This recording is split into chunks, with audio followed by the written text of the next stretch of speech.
Moving on to abrasions and what is the abrasion? An abrasion is a superficial injury involving only the outer layers of the skin without penetration of the full thickness of the epidermis, and uh, and they are caused when there is a contact of the skin with a rough surface. So, as seen in this first bullet point, the superficial layers are injured and subcutaneous tissue is intact mostly, unlike the bruises in which the superficial layer was bruised or the superficial layer of the skin was damaged while the underlying subcutaneous tissue was damaged. Sorry, I messed up a little bit. In bruises, the superficial tissue was intact and the subcutaneous tissue was damaged, and the reverse of that is present in the abrasion, i.e., the superficial layer is damaged while the subcutaneous tissue is intact. And the epidermis, we know, does not contain blood vessels, so superficial, very superficial abrasions might not bleed.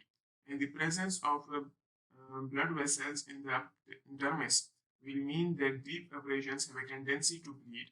Deeper abrasions may therefore bleed, resulting in subsequent scabbing and possible scarring. What's the scab?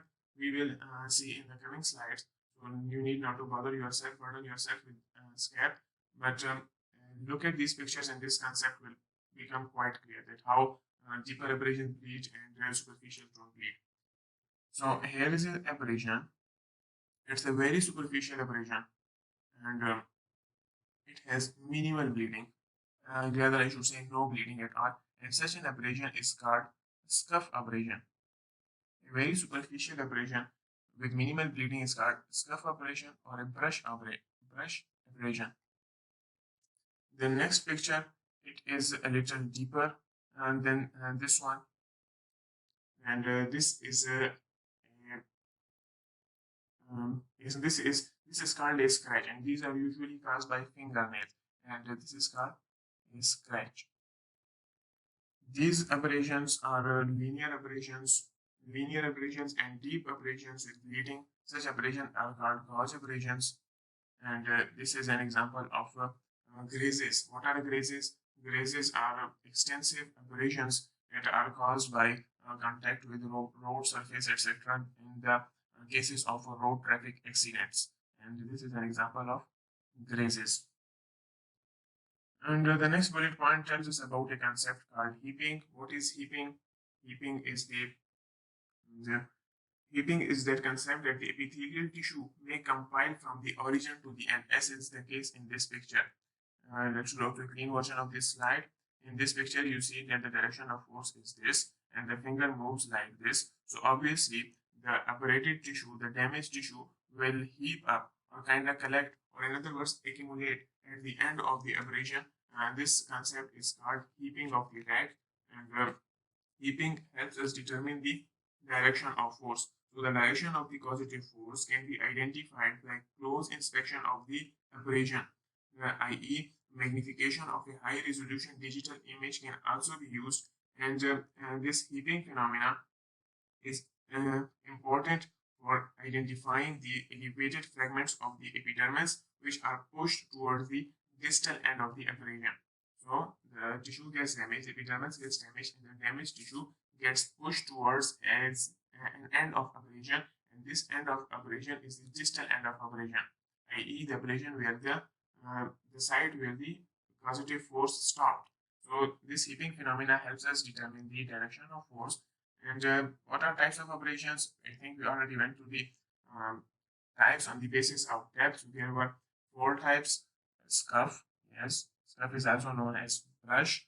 Scratch, scratch has a little more depth than the scuff, and it has somewhat more bleeding than the scuff. Scuff has no bleeding. Deep linear abrasion, and in this case are called gouge abrasions. Gouge abrasions, and extensive abrasions of body due to contact with rough surfaces. For example, roads after a road traffic accidents, and these are called grazes. So we are done with this, and the only thing we are left with now are the types of abrasions on the basis of origin. And I think we already, that is in the next slide. But before going to that, I would like you to recall the heaping phenomena. For me, it is a high yield concept, and I would like to revise it one more time for you. What is heaping? Heaping is the phenomena of accumulation of the abraded or damaged tissue at one end of the abrasion. It is the phenomena of heaping. Heaping is the phenomena of accumulation or uh, heaping of the tissue. The epithelial tissue that gets damaged gets compiled from origin to the end, and this compilation or this accumulation of the damaged tissue will help us determine the direction of the moving objects against the skin surface. And it commonly the abrasion most commonly occurs by nails. There are other examples also. So let's move to the next slide and see what are the types on the basis of origin. And the first type we have is moving or sliding abrasion.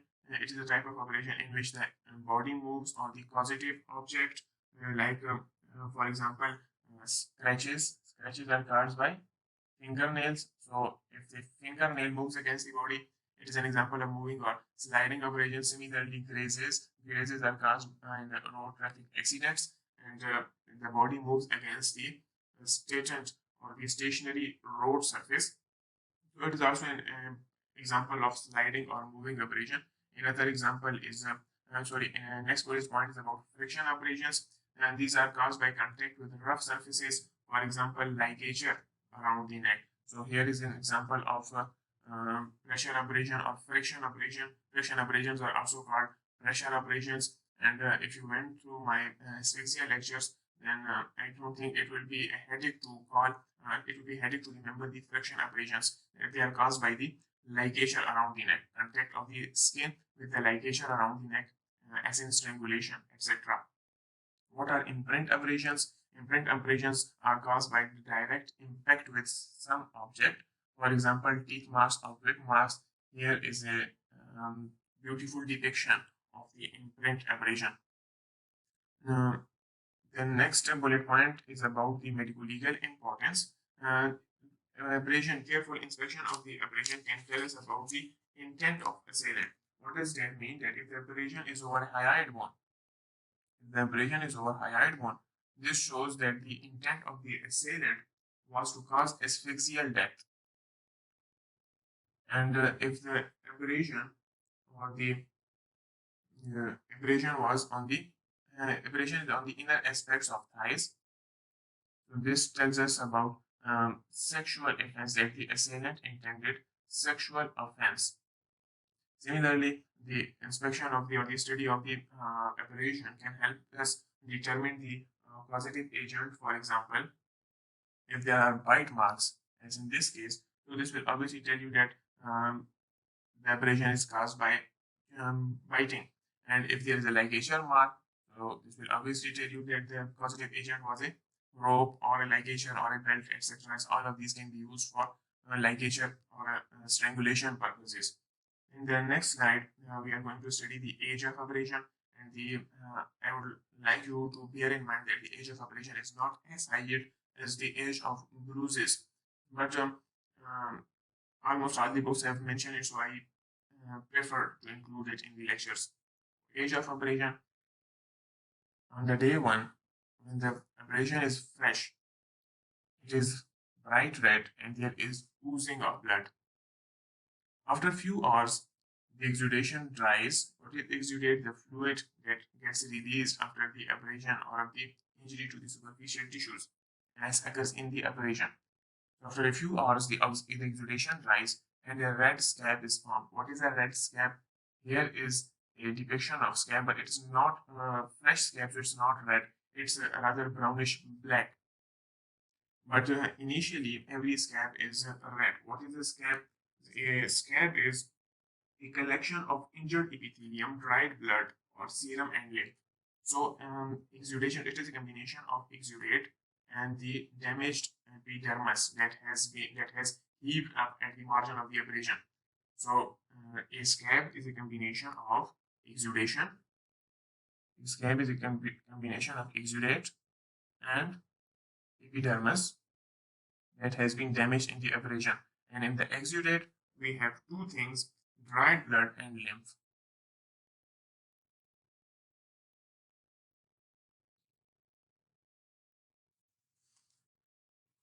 So, a red scab is formed after 12 to 24 hours, and this red scab turns kind of reddish brown, and this reddish brown turns after a few days to blackish brown, and it starts falling off. As in these areas, the scab has started to fall off, and you see that underneath there is a pinkish, bright pinkish regenerated epithelium. Bright pinkish regenerated epithelium then gets converted into normal skin, and the scab finally falls off, leaving the pigmented area underneath. So after 10 days, there is complete recovery and fresh abrasion is red. I think these two points we are all comfortable with, as we have almost all of us had experiences with abrasion at some point in our lives, especially in our childhoods.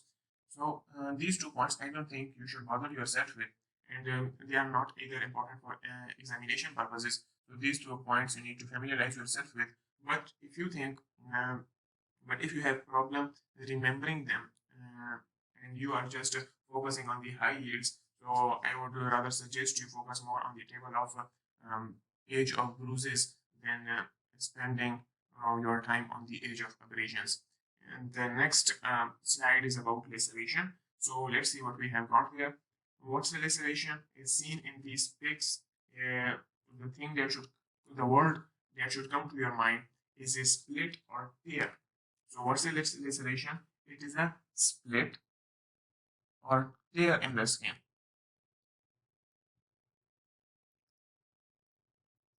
caused by blunt force. There is a split or tear of skin caused by blunt force. I would rather not write blunt force because, as we previously mentioned, that the laceration is one of the three types of injuries caused by blunt trauma. What were the other two? Yes, you're right, bruises and abrasions. The third one and the last one we are going to study is a laceration. So laceration is a split or tear in the skin. And in next slide, we are going to see the characteristics of the lacerations, that how will you differentiate it from the other types of injuries. So the careful studies of these pictures, the thing you should notice is that the edges are irregular. There is no regularity. It's kind of rough, unlike the uh, incised lesion, or rather should say incision, incised injury, the, where everything is cleanly cut. Here, and there is irregularity and an uneven division of the skin. This gives us a hint about the bluntness of the object. If the edge of the object was sharp, then such an injury would not have occurred. Everything would have been cleanly and evenly divided. The margins are abraded and bruised, in which is, you see there are abrasions here. Here is an abrasion, so margins are abrased and there are bruises present. The deeper tissues are irregularly and unevenly divided, and there is a not in most of the cases the bleeding is not profuse. Why not profuse? Because the as you see here, there is scabbing, this blackish type of tissue. It's clotted blood, and because the blood vessels are not cut in laceration, there is blunt trauma. So a sudden impact with a blunt object crushes the blood vessels rather cutting them, and the crushed blood vessels are clamped and they tend to coagulate easily. So there is minimal bleeding, and if the uh, all the points I've mentioned are bothering, are being a burden to you, or it's hard for you to remember, in the next slide, I have written all of these. So let's go and read the text together. What are the characteristics? The edges are regular as seen in the images on the previous slide. There are abraded margins. What abraded margin means that there are abrasions on the margins, and occasionally bruises are also present. The deeper tissues are irregularly divided, and the blood vessels are crushed. And if there are hair present, and if there are hair present in that region, so hairs will also be crushed. Another important high yield concept is that lacerations often extend to the full thickness of skin, and since the skin is composed of many layers of tissues, i.e. dermis, epidermis, etc., so some of the more resilient or resistant tissues, resistant to trauma, so the tissues that are resistant to trauma or damage will not get split, will not get teared apart easily. So the example of resilient tissues are nerves and fibrous bands of fascia. So sometimes at the base of laceration, so sometimes if the laceration is carefully inspected, there are bands. There are uh, bands of structures extending across the defect in the skin, and this is often referred to as bridging fibers. What are bridging fibers? Bridging fibers are the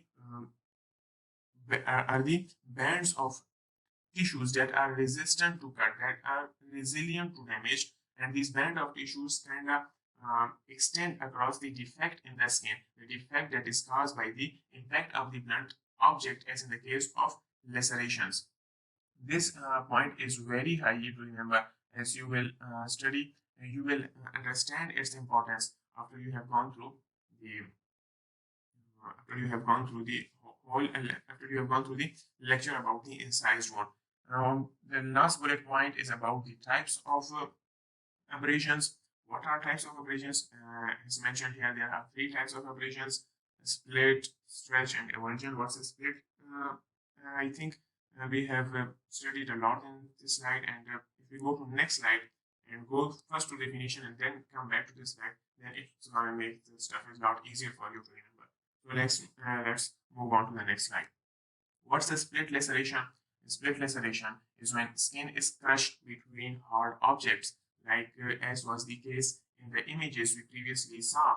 The ear was damaged, and obviously the ear got crushed between the skull bone and the weapon that was used to cause that laceration in first place. So when skin is crushed between two hard objects, it causes a split or tear in the skin, which is called split laceration. Similarly, overstretching of the skin by blunt tangential impact can also cause laceration. For example, kicking with boots. If a certain part of the body is kicked with extensive force, then this causes stretching of the skin, and this overstretching of the skin can create a split or tear in the skin. And since by definition laceration is a split or tear in the skin, so obviously this will be an example of laceration, i.e. kicking with boots. Another type of laceration is avulsion. What is avulsion? Avulsion is grinding compression of tissues. What does the word grinding mean? Grinding is, I think you all know something called grinder machine. What is a grinder? Grinder is key making machine. So if there is such extensive compression of tissues, then उनसे कीमा ही बन जाए, तो this is called avulsion. And a beautiful depiction of avulsion is in the previous slide. This you see that there was a extensive compressing force, extensive compressing blunt trauma applied to the little finger. So this caused a laceration, which is to be more specific, this laceration is called avulsion. And it is a high yield point. It has appeared more than once in the past paper MCQs of KMU, and I have seen them in the 10 doctors. And that's all from this lecture. And in the next lecture, inshallah, you are going to study, rather I should say we are going to study the mechanical injuries caused by the sharp force trauma.